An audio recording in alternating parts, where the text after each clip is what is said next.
我今年45歲啦，係啊。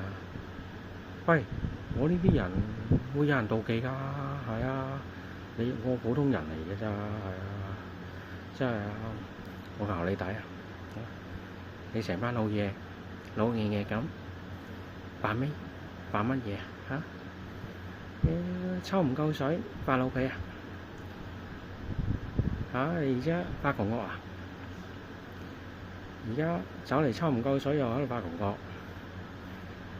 唔啱傾唔好傾嘛，係嘛？唔啱傾我大班人妒忌我啲人，你唔好睇小自己，所以真係我真係要抬高身價，係啊，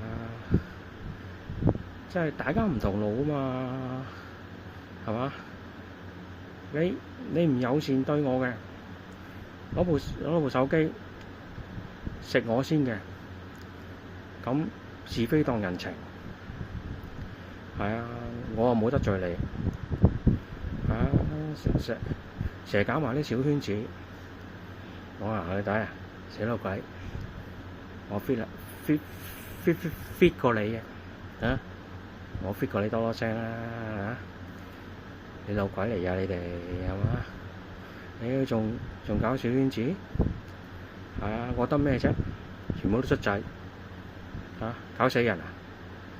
搞唔死人㗎，你哋卒仔嚟咋，係啊，真係啊，大家唔啱傾少句咯，係嘛？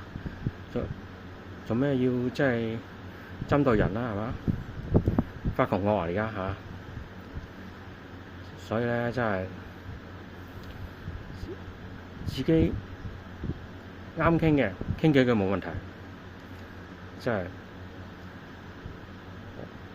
冇錯，我係 fit 過你，我身價高過你，